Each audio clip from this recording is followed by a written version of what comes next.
चलो गाइस देखते हैं। ठीक है। तो जो टर्मिनोलॉजीज है उसके अकॉर्डिंग चलते हैं। ठीक है। देखो, तुम लोग का जो सिलेबस होगा, पहले तो इंट्रोडक्शन होगा, इंट्रोडक्शन टू डेटा एनालिटिक्स और बेसिक स्टैटिस्टिक प्रोसेस। तो जो मैं पहले लिखता था वो थोड़ा सा उससे अलग होगा, ये है ना, क्योंकि जो डिमांड है उसी के अकॉर्डिंग पढ़ाएंगे ऑल इन ऑल। तो यहाँ पे है, पहले आपका आएगा introduction to data and basic statistic.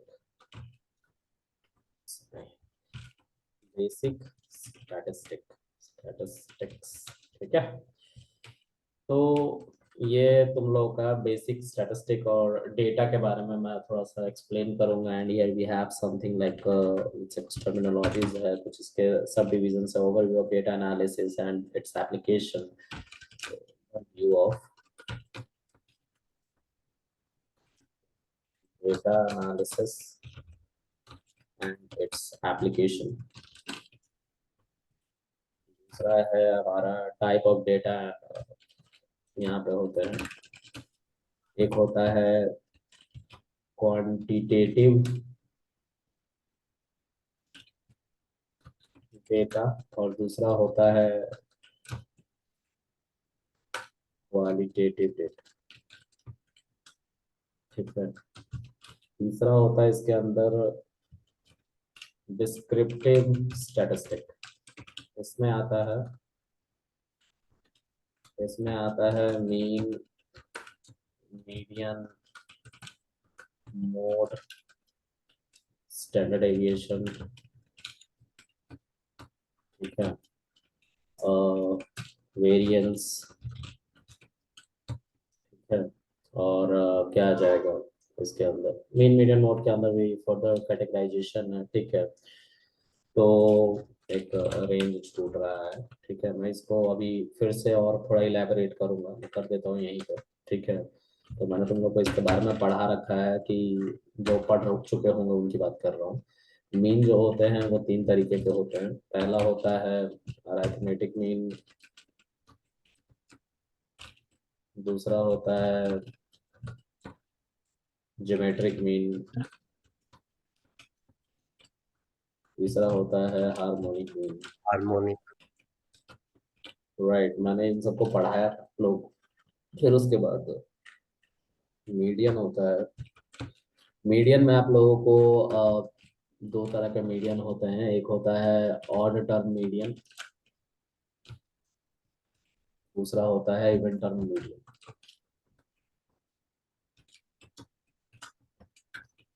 ठीक है। उसके बाद होता है आप लोगों का मोड। मोड भी आप लोगों के दो तरीके का होता है। एक होता है सिंगल मोड और दूसरा होता है मल्टी मोड। ठीक है। तो ये दो तरीके के हमारे मोड होते हैं। फिर उसके बाद स्टैंडर्ड एविएशन होता है। ठीक है। स्टैंडर्ड एविएशन के बारे में हम बात करेंगे, इसको हम ऐसे नहीं बता सकते हैं। वेरिएंस की इसके बाद बात करेंगे। ठीक है। इन दोनों में रिलेशन है, स्टैंडर्ड एविएशन और वेरिएंस में मैंने रिलेशन बताया होगा जो जिसने पढ़ा होगा डेटा एनालिटिक्स पहले। और ये है रेंज। ठीक है। तो ये कुछ टर्म है। इसके अलावा है विजुअलाइजेशन का कॉन्सेप्ट। तो यहाँ पे आ जाता है विजुअलाइजेशन। ठीक है, किसी को पैनिक होने की जरूरत नहीं है। These are the term which I am going to explain you soon. Okay, ये एक सप्ताह तक या उससे कम ही थोड़ा सा चलेगा, है ना, क्योंकि मैं रोज 1 घंटे पढ़ाऊंगा। ठीक है। तो मैं थोड़ा स्लो ही पढ़ाऊंगा, है ना, बकवास कर करके, जैसा मेरी आदत है। तो इसके अंदर हम चार्ट बनाना सीखेंगे। विजुअलाइजेशन का मतलब सिंपल, हम जब कल बताए थे कि हम इसमें मैट प्लॉट, लिब और सीबॉर्ड की मदद से हम ये काम करते हैं। अब ऐसा नहीं है कि मैटप्लॉटलिब और सीबॉर्ड ही है पाइथन से रिलेटेड। डीलिब करके एक होता है ना। बहुत सारी चीजें हैं, बहुत सारे टूल्स हैं जो विजुअलाइजेशन में हेल्प करते हैं। डीलिब नहीं है, डी से स्टार्ट होता है कोई लाइब्रेरी, है ना, मैंने बहुत पहले यूज किया था 3D के लिए, लेकिन 3D हम बना ही नहीं सकते हैं। ठीक है। तो एक वर्चुअल इफेक्ट देने की कोशिश करता है कि हाँ 3D जैसा दिख रहा है, लेंथ ब्रेथ हाइट है। मतलब तुम लोग क्यूबिकल बॉक्स बनाते हो ना पिक्चर में, जैसे तुम ये कर लेते हो। 1 सेकेंड। तुम लेट्स से ऐसा क्यूब बनाते हो ना सब, एक ऐसा क्यूब बनाने लग जाते हो और बोलते हो देखो 3D क्यूब बनाया है मैंने, ऐसा करके। लेकिन है तो ये एक प्लेन ही ना। तुमने 3D क्यूब भले ही बनाया, लेकिन ये एक प्लेन पे ही बना है। तो उसी तरह से वो जो विजुअलाइजेशन का टूल है वो ऐसे ही 3D बनाता है, लेकिन है तो ये एक 2D ही ना, एक प्लेन पेपर पे बना है या एक प्लेन स्क्रीन पे बना है। 3D मतलब होता है कि जो कुछ वॉल्यूम को कंटेन करे, ठीक है। मतलब एक बैग है, उसके अंदर कुछ वॉल्यूम आ जाए, इधर इट मे बी लाइक कुछ मटेरियल आ जाए। फॉर एग्जांपल हमारा पिलो होता है, पिलो के अंदर कॉटन भरे होते हैं, तो उसके पास वॉल्यूम है, राइट। लेकिन एक पेपर के पास मैं पूछना चाहूंगा, वॉल्यूम होता है क्या पेपर पे? हम्म, कोई बताएगा पेपर पे वॉल्यूम होता है कि नहीं? हाँ, विकास साहब बताइए आप ही भाई। नहीं, वो 2D पे रिप्रेजेंट करता है वो, तो उसमें तो पेपर की वॉल्यूम नहीं बात करो, रहता है। पेपर जो हम कॉपी वाला पेपर होता है हाँ। ना, उसमें वॉल्यूम होता है। नहीं नहीं, वो उसमें तो नहीं होता, वो प्लेन रहता है क्योंकि वो। होता है भाई, उसमें वॉल्यूम होता है। एक पेपर में भी वॉल्यूम होता है, बहुत थिन होता है। अगर वॉल्यूम नहीं होता तो उसका वेट नहीं होता, उस पर ग्रेविटी अच्छा, नहीं हाँ, लगती, ठीक ठीक ठीक ठीक। है ना। तो पेपर पे भी हमारा वॉल्यूम होता है गाइस, ठीक है। वो हर चीज जो दुनिया में एग्जिस्ट करती है उस पर वॉल्यूम होता है, लेकिन स्क्रीन पे अगर हम कुछ दिखा रहे हैं तो उस पर्टिकुलर पिक्चर की कोई वॉल्यूम नहीं है। दैट इज 2D, ठीक है। तो अगर साइंस से रिलेटेड बात करने लग जाए तो वॉल्यूम जो रियलिटी में एग्जिस्ट करता है दुनिया में, ठीक है, एयर की भी वॉल्यूम है, ठीक है। All right. तो इसके अंदर हम डेटा विजुअलाइजेशन के अंदर histogram, bar chart, scatter plot वगैरह पढ़ेंगे, है ना। तो इसमें मैं लिख देता हूँ histogram, bar chart, scatter plot. Scatter plot होता है जो हमारे पॉइंट ऐसे एक ग्राफ है लेट्स से, और उस पे ऐसे कुछ पॉइंट्स बने हुए हैं, ठीक है। तो ये जो पॉइंट्स है ये हमारे एक्स और वाई एक्सिस की मदद से ही बन रहे हैं, ठीक है। तो इसको हम कहते हैं स्कैटर पिक्चर, ठीक है। ये फैले हुए हैं, बिखरे हुए हैं, और बिखरे हुए को ही स्कैटर होना कहते हैं, फैलना कहते हैं, ठीक है। तो ऐसे ही डॉट्स होते हैं बहुत सारे, उसको स्कैटर प्लॉट के अंदर लेते हैं, ठीक है। समझ में आ गया गाइस इतना सब?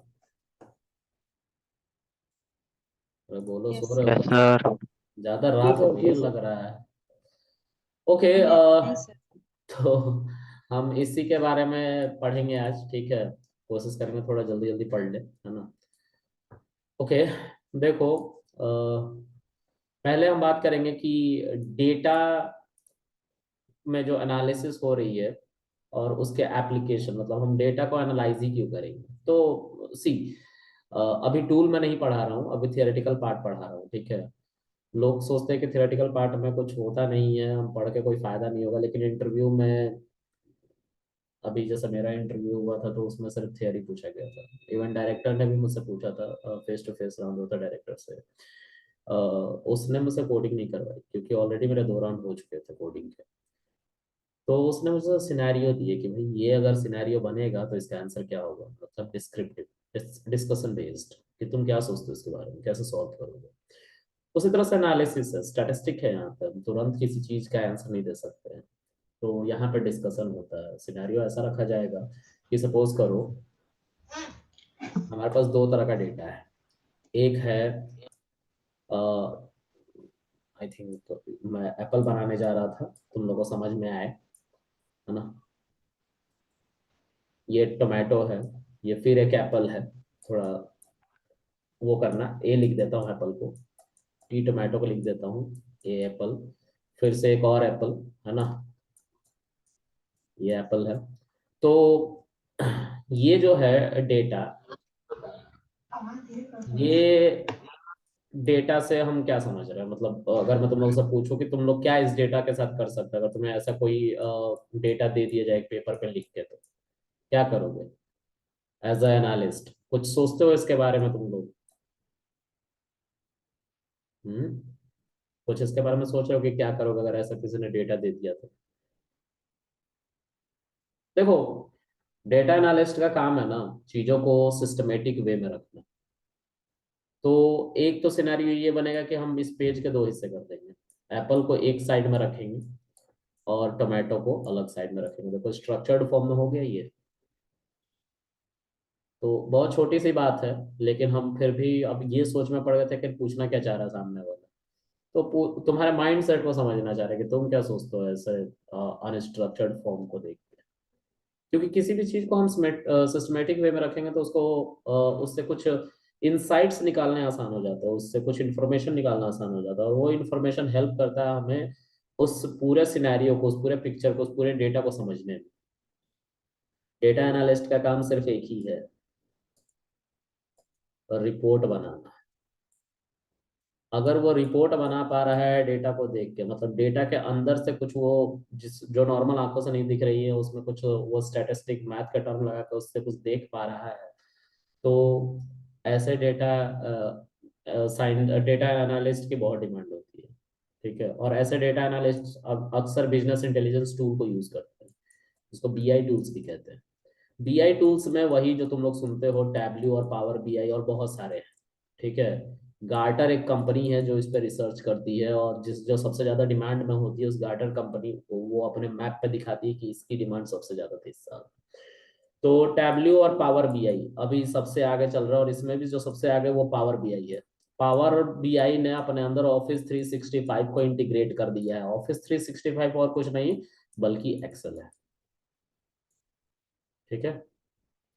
तो पावर बीआई का टूल ही है, पावर बीआई जो टूल है वो माइक्रोसॉफ्ट का है, एक्सेल भी माइक्रोसॉफ्ट का, उसने इंटीग्रेट कर दिया। तब एक्सेल के लिए पैसे देने की जरूरत नहीं पड़ती, लेकिन पावर टैबल्यू अगर तुम यूज करते हो तो एक्सेल के लिए पैसा देना पड़ेगा। और ये कॉस्ट एफिशिएंट भी है, $10 पर एम्प्लॉय लगता है मंथली बेसिस पे। तो ये थोड़ा सा कॉस्ट एफिशिएंट भी है, इसलिए लोग इस पर काम कर लेते हैं। ये थोड़ा सा चीप है लेकिन इसमें रिसोर्सेज भी कम है। ठीक है। और ये ज़्यादा इंटरेक्टिव है, तकरीबन 200 से ज़्यादा रिसोर्सेज से तुम डेटा पुल कर सकते हो पावर बीआई के अंदर, जिसमें से अज्योर होता है, अज्योर क्लाउड है। ठीक है। स्पार्क होता है, स्काला होता है, बहुत सारे जगह जगह हैं जहाँ से तुम डेटा फेच कर सकते हो। ठीक है। कोई बाउंडेशन नहीं, इवन अब इसमें पाइथन भी इंटीग्रेट हो जाता है पावर बीआई में। ठीक है। तो हम उसकी बात नहीं करेंगे, हम तुम्हें एक सिंपल बात बताने की कोशिश कर रहे हैं। ठीक है। ऑल राइट, आगे देखते हैं गाइस। ये सारा का सारा थेरेटिकल है, मैं समझ रहा हूँ बोरिंग होगा। ठीक है। सोने का मन करे तो सो सकते हो। ठीक है, इंटरव्यू में बस तुम्हें दिक्कत होगी। आगे जो है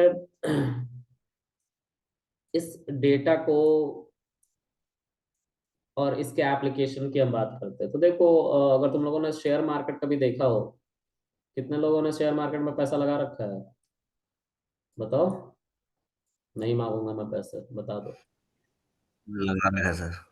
लगा रखा है, बहुत बढ़िया। तो जो ये डेटा एनालिसिस होता है, इनके कुछ एप्लीकेशन है। अगर तुम शेयर मार्केट के बारे में जानते हो थोड़ा बहुत भी, तो ये बता सकते हो कि उसमें कितने सेगमेंट होते हैं पूरे शेयर मार्केट में। अगर मान लो 5,000 से ज्यादा शेयर्स एनएससी में और बीएससी में, दोनों में 5-5 हजार शेयर्स इंक्लूड है।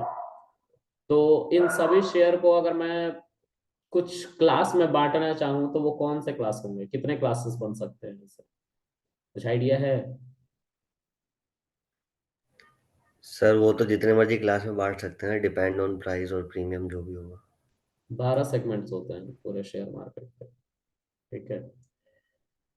तो जितने भी शेयर तुम्हें दिख रहे हैं एनएससी और बीएससी, ठीक है, एनएससी नेशनल स्टॉक एक्सचेंज में जो शेयर लिस्ट होती है, बीएससी बॉम्बे स्टॉक एक्सचेंज में जो शेयर लिस्ट होती है, उसकी बात हो रही है। तो उन सभी शेयर को 12 पार्ट में बांट सकते हैं, जिसमें से आपका हेल्थ केयर में वो सभी कंपनी जाएंगी जो हेल्थ केयर से रिलेटेड प्रोडक्ट बना रही है। फार्मा जो दवाई बनाती है, जिसमें सिप्ला हो जाएगा, बहुत सारे शेयर शेयर हैं। ठीक है।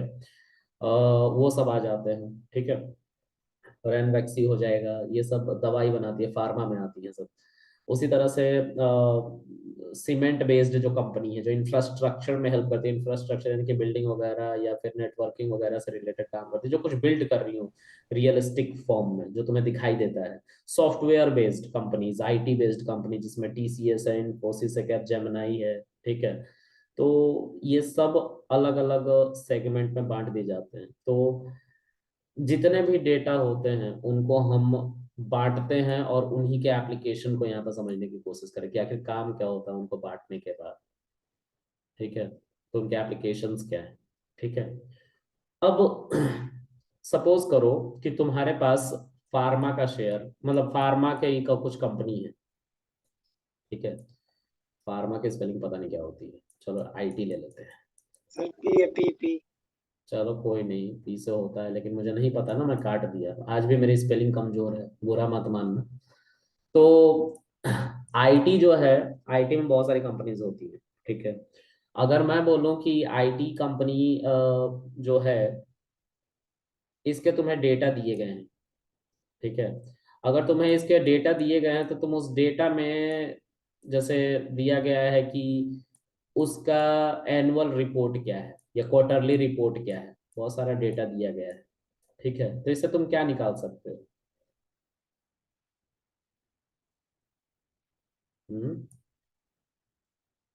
कंपनी का क्या निकाल सकते हो? सर उसका प्रॉफिट निकाल सकते हैं सर, मार्जिन, राइट, सेल्स तो उसकी उसी पता को चल जाएगी। हम सिंगल टर्म में ग्रोथ कह देते हैं, राइट।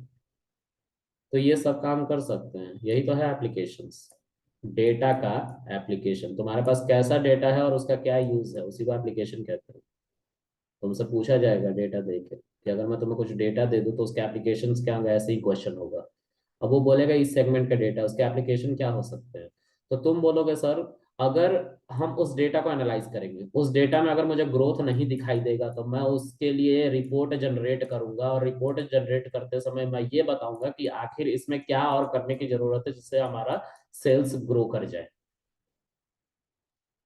डेटा, उसके एप्लीकेशन, रिपोर्ट बनाऊंगा ऐसा कि सेल्स ग्रोथ हो जाए। और रिपोर्ट में जो लूप होल्स होंगे कि हम कहाँ गलती कर रहे हैं। मान लो कि एक गांव है जहां पे 10 लोग हैं और वहां पे 10 करोड़ का हमने एक स्टोर खोल रखा है, तो हम ऐसे स्टोर को बंद कर देंगे। कॉस्ट कटिंग कहते हैं इसको, कॉस्ट कटिंग कहते हैं इसको। तो जो भी यहाँ पे स्टोर को चलाने के पैसे लग रहे थे वो सब बच जाएंगे। तो अगर तुम खर्च ना करो और कुछ पैसा बचा लो, वो भी प्रॉफिट में आता है, ठीक है। किसी कंपनी को चलाने के लिए उसमें रनिंग कैपिटल भी डालना पड़ता है, मतलब कि उस कंपनी को चलाया जाए इतना तो पैसा रहना चाहिए। यानी कि सारा पैसा का लेके प्रोडक्ट खरीद दिया, रॉ मटेरियल खरीद दिया, अब एम्प्लॉय को देने के लिए पैसा ही नहीं है, वो हड़ताल करे बैठे हुए हैं, तो तुम्हारी कंपनी तब भी डूब जाएगी, ठीक है। समझ में आ रहा है गाइस? किसको नहीं समझ में आ थोड़ा हाँ ना बोलो। किसी को नहीं समझ में आ रहा है? बहुत अच्छा। आ रहा है आ रहा सर। सर। आ रहे सर। तुम लोग आज भी नहीं बोलते हो, पता है। I am very happy. चलो अब आगे। टाइप ऑफ डेटा, डेटा और उसके एप्लीकेशन की तो बात हमने कर लिया, टाइप ऑफ डेटा की बात कर रहे हैं, ठीक है। तो क्वांटिटेटिव डेटा होता है और क्वालिटेटिव डेटा होता है। कोई बताएगा इन दोनों का मतलब क्या है? मतलब हिंदी मतलब ही बता दो, क्वांटिटेटिव और क्वांटी क्वालिटेटिव। क्वांटिटेटिव मतलब जो नंबर्स में होता है, और qualitative like male and female, जो नंबर्स में नहीं हो वो क्वालिटेटिव होता है data. Right, where we have class called qualitative data. Quantity, नहीं बट हाँ कुछ नहीं। बोलो, बोलो सुन रहा हूँ। नहीं, मैंने क्लास में नहीं पढ़ा था, मैंने क्लास नहीं की थी मेरी। क्लास नहीं पढ़ा था? देखो, अगर हिंदुस्तान की आबादी 140 करोड़ है और मैं बोलूं कि इस पूरे ग्रुप को तुम कुछ पार्ट में बांट दो, तो अगर हम इसको मेल और फीमेल में बांट पा रहे हैं तो देयर आर 2 क्लास। तो अब इन दोनों क्लास को बांटने के बाद अगर हम इनकी इनकम निकाल लें, पर हेड इनकम, मतलब मान लो कि 140 करोड़ नहीं, हिंदुस्तान की आबादी 100 लोगों की है, 60 मेल हैं और 40 फीमेल हैं, ठीक है। और जो ये जो 60 मेल हैं, ये सब मिल के कुछ 100 रुपए कमा रहे हैं, या और थोड़ा इसको आसान कर देते हैं, 60 रुपए कमा रहे हैं पर डे का। और ये 40 फीमेल्स हैं, ये पर डे का 50 रुपीज कमा रही हैं। तो किसकी लाइफस्टाइल की क्वालिटी अच्छी होगी? 40 फीमेल्स 50 कमा रही है पर डे, 60 मेल 60 रुपीज कमा रहा है पर डे, किसकी क्वालिटी अच्छी होगी लाइफस्टाइल की? फीमेल की। ये कैसे पता चला? Sir number of person. हमने सर इसका एवरेज निकाल लिया। देखो हम यहाँ पे पहुंचे हैं तुरंत, हमने स्टैटिस्टिक लगाया इंटरनली, ठीक है, और हमने एवरेज निकाला कि पर हेड फीमेल ज्यादा कमा रही है एज कम्पेयर टू मेल, तो इनकी क्वालिटी अच्छी हो। और ये क्वालिटी किसके बेसिस पे निकाला? इन दो क्लास के ही तो बेसिस पे निकाला। तो जहाँ पे कुछ क्लास होती है इंस्टेड ऑफ नंबर्स, वहां पे हम बेसिकली इन सभी स्टैटिस्टिक का यूज करते हैं और उसी को कहते हैं क्वालिटेटिव डेटा। यहाँ पे क्वालिटी पे काम किया जा रहा है। अक्सर तुम्हारे पास ये नंबर नहीं होता है, क्वालिटी उसको कहते हैं। क्वालिटेटिव डेटा वो होता है जहाँ पे नंबर होता ही नहीं है। लेकिन तुम लोग को समझाने के लिए बस मैंने बताया कि हिंदुस्तान की आबादी दो पार्ट में देखो बांट दी गई, ठीक है। ओके, क्वांटिटेटिव डेटा, अगर कोई बैंक अपना सारे कस्टमर का ट्रांजैक्शन तुम्हारे सामने ले आकर दिखा दे रहा, मतलब नंबर्स, वो होता है क्वांटिटेटिव डेटा। यहाँ पे क्वांटिटी की बात हो रही है, पैसे की बात हो रही है, नंबर्स की बात हो रही है। जब नंबर्स की बात होती है तो यहीं पे यूज होता है स्टैटिस्टिक, ब्रॉड लेवल पे। ये जितने टर्म तुम नीचे देख रहे हो, yes, up to this, except और इंक्लूड दोनों कहेंगे, दिस वन। ये एक ऐसा टर्म है जो क्वालिटी क्वालिटी और क्वांटिटी दोनों पे काम कर सकता है। कैसे? तो दो तरह के डेटा होते हैं, ठीक है। एक होता है कैटेगोरिकल डेटा,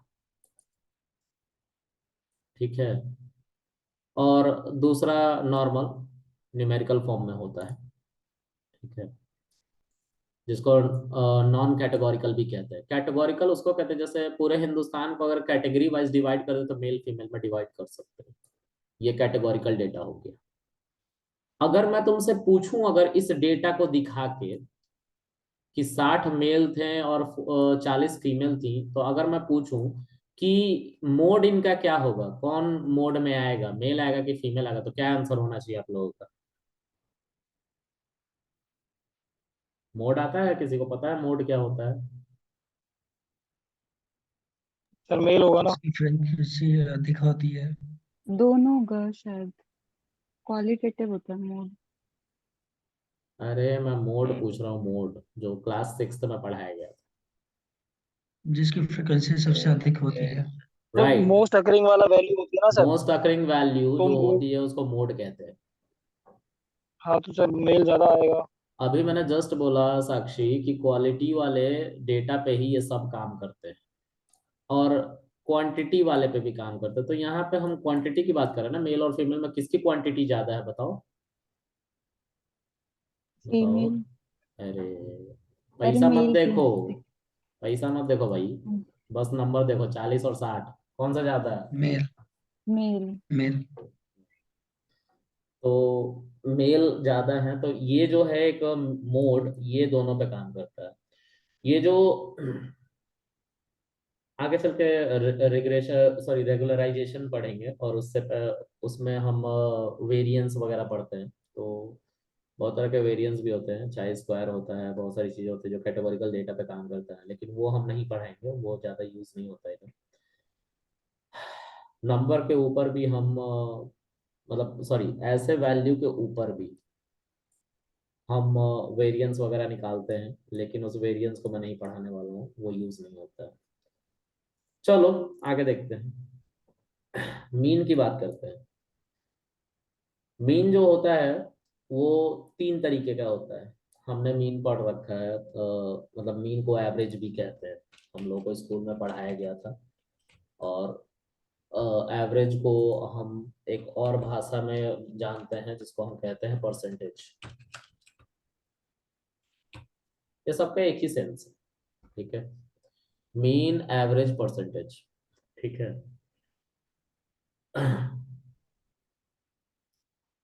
अच्छा, मुझे क्वेश्चन का आंसर करना तुम लोग, ठीक है।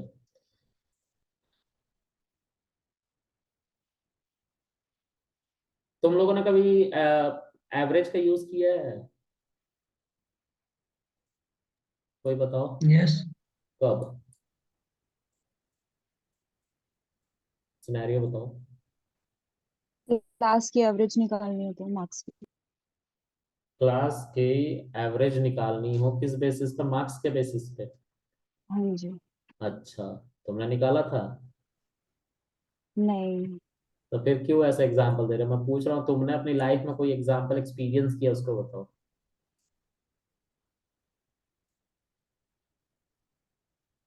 हम्म। चलो, मैं बताता हूँ। एक अंकल थे मेरे सोसाइटी में, है ना। इनको बहुत परेशानी थी, परेशानी इन द सेंस क्रिटिसाइज बहुत करते थे। तो एक दिन मैं खेल रहा था तो इनको देखा नहीं गया, है ना। और इन्होंने जैसे ही मेरे डैड यहाँ पे आए, पूछ दिया मेरे डैड से, और आपका लड़का क्या कर रहा है? तो मेरा लड़का तो अभी 5वीं क्लास में गया है, धनबाद पढ़ता है, ऐसे बोल दिया उन्होंने। तो पढ़ने में मतलब कितना नंबर आया था 5 में, ऐसे पूछ दिया। अब मेरे डैड ने अच्छे से बोला कि हाँ, मेरे बच्चे का 90.5% आया था। तो इन्होंने ये बोल दिया मेरे डैड को, अरे हमारे बच्चे का तो 99% आया था। डीलिंग दे दी इन्होंने, है ना। और मेरे डैड जो खुश थे वो उदास हो गए, और मुझे सूत दिया अच्छे से, और मैं पिट गया। ये कहानी झूठी है, लेकिन यहाँ पे मैं इस टर्म पे फोकस करवाना चाहता हूँ। ये हमने लाइफ में बहुत बार यूज किया है। कोई भी हमसे पूछ देता था, बेटा 10th में कितना मार्क्स आया तुम्हारा, तो हम बोल देते थे 90%, 80%, 85%, 94%। तो हम बेसिकली उस बंदे को एक मीन बताते थे, और उस मीन को कहते थे अरिथमेटिक मीन। इसका मतलब ये होता है कि जब हमने किसी बंदे को बोला कि भाई मेरे बच्चे का, मेरे डैड ने बोला कि मेरे बच्चे का जो मार्क्स है 90.5% है पर सब्जेक्ट, उन्होंने बोला है। उन्होंने सारे सब्जेक्ट का नहीं बताया, 6 सब्जेक्ट की 8 सब्जेक्ट उस समय हुआ करता था मेरा, लेकिन मान के चलते कि 10वीं क्लास का है तो 5 ही सब्जेक्ट होते हैं उसमें, और एक एडिशनल होता है। तो सब में 100 नंबर का सब पेपर है, तो ऑन एन एवरेज कृष्णा ने हर सब्जेक्ट में 90.5 मार्क्स गेन किए। ये मेरे डैड का कहना था इन सिंगल वर्ड कि 90.5% इसके आए हैं, ठीक है। तो हर सब्जेक्ट में कृष्णा ने 90.5 नंबर लाया है, ये उन अंकल को पता चल गया। और उन्होंने अपने बच्चे का बढ़ा के क्या बोला, 99, ठीक है। तो वो कहना चाहते थे कि मेरा बेटा आपसे ज्यादा जीनियस है ना, ये कहना चाहते थे। तो उन्होंने भी इसके लिए मदद ली अरिथमेटिक मीन की। अरिथमेटिक मीन को ही हम कहते हैं एवरेज, जो आप लोग डे टू डे लाइफ में यूज कर रहे होते हैं। जब भी आप लोग कुछ एवरेज निकाल देते हो ना, आप लोग यही वाला निकालते हो हमेशा, गलती से, सही से, या जैसे भी हो, यही निकाल के बताते हो। आप इधर कभी गए ही नहीं। आप लोग को स्कूल में भी पढ़ाया गया, आप लोगों ने पढ़ा, नंबर लिया, फिर भूल गए, ठीक है। लेकिन स्टैटिस्टिक माफ नहीं करेगा। स्टैटिस्टिक कहेगा कि हम तो ऐसा नहीं करने देंगे तुम्हें, क्योंकि स्टैटिस्टिक प्रोबेबिलिटी का एक ऐसा सेगमेंट है जहां पे हम फ्यूचरिस्टिक बातें कर रहे होते हैं। मतलब हर चीज को हम परसेंटेज में देख रहे होते हैं। जैसे अभी विपिन का सिनेरियो था कि भाई मेरा वहां पे जॉब लग गया इसरो वगैरह में, तो मतलब मेरे साथ अगर ऐसा होता तो मैं बोल रहा था ना कि मैं चला जाता, क्योंकि प्रोबेबिलिटी वाइज मेरे पास उस समय कुछ नहीं था, कोई जॉब नहीं था। अगर मैं इसके जगह पे होता, विपिन के जगह पे होता तो, और मेरे सेगमेंट में मुझे जॉब मिल रही थी, तो प्रोबेबिलिटी अभी हाई है अगर मैं इसरो का जॉब ले लेता हूँ तो 100% की प्रोबेबिलिटी है कि मैं जॉब करूंगा, ठीक है। और अगर मैं रुक जाता हूँ तो कोई इधर प्रोबेबिलिटी नहीं है कि मुझे जॉब मिलेगी, अभी ऐसा कुछ नहीं है हाथ। अगर यही विपिन ने 2 जगह इंटरव्यू दिए रहते, एक जगह 2 राउंड क्लियर हो गया रहता और एक जगह का ऑफर लेटर आ गया, जैसे इसरो का ऑफर लेटर लेट से आ गया, तो ये 100% श्योर है कि हो जाएगा। और ये 2 राउंड इंटरव्यू हो गया और तीसरा फाइनल राउंड है, तो यहाँ पे ये जो विपिन है बोलेगा कि मैं 90% श्योर हूं सर कि मेरा ये फाइनल राउंड भी निकल जाएगा। प्रोबेबिलिटी देखो, अब प्रोबेबिलिटी वाइज अगर देखा जाए तो मैं इधर की तरफ जाऊंगा, मैं इधर की तरफ जाऊंगा ही नहीं। मुझे नहीं पता फाइनल राउंड में क्या होगा, उसके चक्कर में मैं इसको क्यों छोड़ू, ठीक है। लेकिन लोग कहते हैं इंतजार कर लो, है ना, तो तुम्हें इंतजार कर लो विपिन, है ना, कुछ ना कुछ अच्छा जरूर होगा। तो मैं तुम लोग को एक आइडिया देने की कोशिश कर रहा हूँ कि कैसे चीजें काम करती है, ठीक है। ये समझ में आ रहा है तुम लोगों को? हाँ जी सर। बोरिंग तो नहीं हो रहा है ना? बोरिंग तो होता ही है ये एनालिसिस। हाँ अभिषेक रावत, क्या हुआ, खाना नहीं खाया क्या? तुम बोल नहीं रहे हो यार। अरे सर मजा आ रहा है एकदम पढ़ने में। अरे क्या बात कर रहे हो, माँ कसम मैं डर गया। अरे डरना नहीं है सर। अरे तुम्हें लेके डर गया बे, हम थोड़ी ना डरे हैं। ओके चलो, बाकी सबको समझ में आ रहा है? उर्वशी, तनु। Yes sir. हाँ तो तीसरा चौथा वर्ड बताओ क्या है उर्वशी फिर, जापानीज का। क्या मोशी सर? मोशी फोर्थ नंबर क्या होता है मोशी जापानीज में? मोशी मोशी मोशी। मोशी मोशी। योन। नो सर, मोशी मोशी है लोग बोल रहे हैं, वो योन होता है। या अच्छा सही है, सही चल रहा इट्स है जिंदगी निसान में। योन। यस हाँ सर। मैं सीख जाऊंगा पक्का, अब तो पक्का सीख जाऊंगा क्योंकि आईओटी भी तो पढ़ाऊंगा ना किसी दिन। डोंट वरी, मुझे भी थोड़ी थोड़ी आती है। अच्छा, ओनी, ओनी चैन, ये क्या है बे? आदर्श। चलो चलो गाइज, अब थोड़ा आगे बढ़ते हैं, हम ज्योमेट्रिक मीन की बात करते हैं, ठीक है। स्टैटिस्टिक ने इन सभी कॉन्सेप्ट को ऐसा नहीं बना दिया है कि हाँ ठीक है हम अरिथमेटिक मीन बना देते हैं, ज्योमेट्रिक मीन बना देते हैं, हार्मोनिक मीन बना देते हैं। ऐसा कभी भी स्टैटिस्टिक ने नहीं किया, अपने तरफ से कुछ भी नहीं किया। उसने कुछ प्रॉब्लम्स देखी और उस प्रॉब्लम को सॉल्व किया। फॉर एग्जांपल मैं तुम लोगों को प्रॉब्लम दिखाता हूँ, तो मैं इन सभी चीजों को इरेज कर रहा हूँ। देखो ये एग्जांपल मैंने ऑलरेडी दे रखा है, एक इंसान और एक नारियल का पेड़ है। पिक्चर अच्छे बनते हैं इधर, है ना। और ये खराब पत्ता बन गया, खैर जो भी हो समझ लेना। दिस इज नारियल, है ना, नारियल का पेड़। इसकी हाइट 100 फीट है और इस इंसान की हाइट 6 फीट है। मैं आप लोगों से जानना चाहता हूं कि अगर आप इन दोनों का एवरेज निकालोगे तो कितना आएगा? क्या करें हम, बोलो। हाँ अर्थशास्त्री, हिंदुस्तान का इकोनॉमी डुबाने के लिए तैयार हो, बताओ।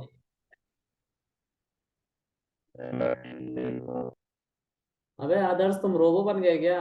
तुम्हारी आवाज आ रही है चिट्टी की तरह, अभी तो हमने हाथ भी नहीं रखा उधर। सर एवरेज अगर निकालोगे तो गलत आएगी ना, ऑटोमेटिक ज्योमेट्रिक में निकालना पड़ेगा। अरे वो तो पता है, लेकिन अभी तो यहीं पे रहो। हम ये करते हैं, दोनों को करके डिवाइड कर देंगे। हाँ इसी को हम कहते हैं अरिथमेटिक मीन। तो इससे जो एवरेज निकल के आएगा वो आएगा 53। 1 सेकेंड, समथिंग रॉन्ग। 53 एवरेज आएगा। आप थोड़ा सोच के बताओ, क्या किसी इंसान की हाइट इतनी हो सकती है? एवरेज का मतलब तो ये नहीं। होता है ना कि भाई कुछ कॉमन निकल के आए, कुछ तो आसपास पहुंचे, है ना। अब एक काम करते हैं, इसको थोड़ा नंबर्स में ले लेते हैं, अच्छे अच्छे नंबर में 10 में, तो कैलकुलेशन थोड़ा आसान हो जाएगा। तो अभी जो एवरेज हाइट हमारी निकल के आ रही है 55 आ रही है, किसकी? इस इंसान की और इस पेड़ की, दोनों में कोई सेटिस्फाई नहीं हो पाया। ठीक है, अब दूसरा, यहाँ पे एक फिर से यही इंसान है और यही पेड़ है। यहाँ पे हम ये दूसरा वाला एवरेज निकालने जा रहे हैं, ज्योमेट्रिक मीन। ज्योमेट्रिक मीन ये स्कूल में हमने पढ़ रखा है, लेकिन उस समय हमें किसी ने बताया नहीं, फॉर्मूला रटवा दिया, प्रूफ करवा दिया और कॉन्सेप्ट नहीं बताया।